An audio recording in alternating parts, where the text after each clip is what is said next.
And a man in Colorado has written a powerful confession in response to the school shooting in Florida. Quote, "I was almost a school shooter," he says. "I didn't carry out anything. I didn't hurt anyone. But in 1996, I almost did the worst possible thing." People say mental health is the issue, and that's true. A bigger issue was love. I had a severe lack of love, and I really think this kid did too. Some people blame this violence on the media or video games or music. We call those people morons. But there was one thing that would have made it all different. I didn't have access to an assault rifle. I was almost a school shooter. I am not a school shooter because I didn't have access to guns. Guns don't kill people, people kill people. But people with guns kill lots of people. That man is Aaron Stark, and he joins me now. Aaron, first of all, thank you very much for being here. And it's such a brave thing to put into words, to put down on paper. I condensed it a little bit so we could read it on the air. But you boil your point down to you didn't have access to guns. What do you think should happen? What do you think should happen when it comes to guns? I think we really need to look hard at it. First, I would like to say thank you for having me on. I'm a huge fan. I've watched you forever. I think we really need to have a hard look at the effect that guns have. Do we really need to have assault weapons? Do we really need to have people being able to go buy an AR-15 when they're not able to even buy a pistol because they won't pass the background checks? But the thing about my post was it's more than just guns. It's a multifaceted issue, and if you focus on just the guns, then you'll ignore the rest. But if you try on just the mental health, then you'll have missed the gun part also.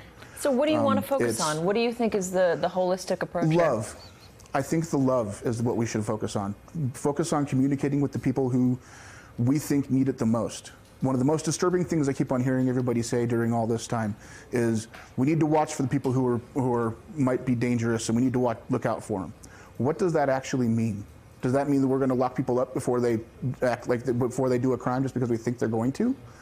Or does that mean we're going to reach out to them and tell them that they're worth it when they think that they're not?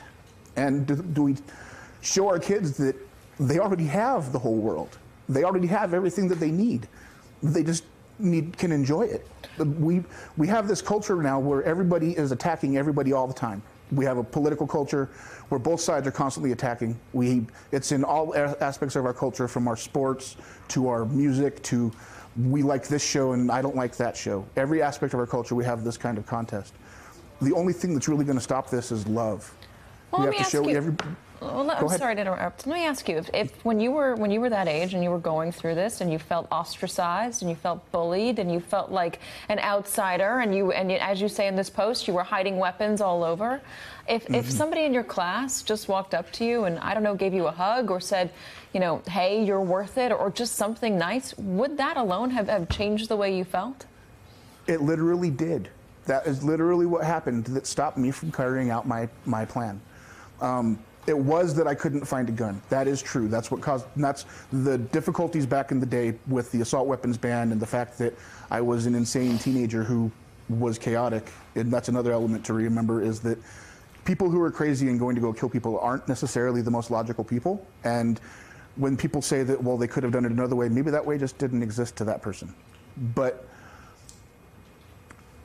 I'm sorry, I kind of lost track there. No, so you were saying that that's what happened to you. Somebody walked up to you and said you are worth it.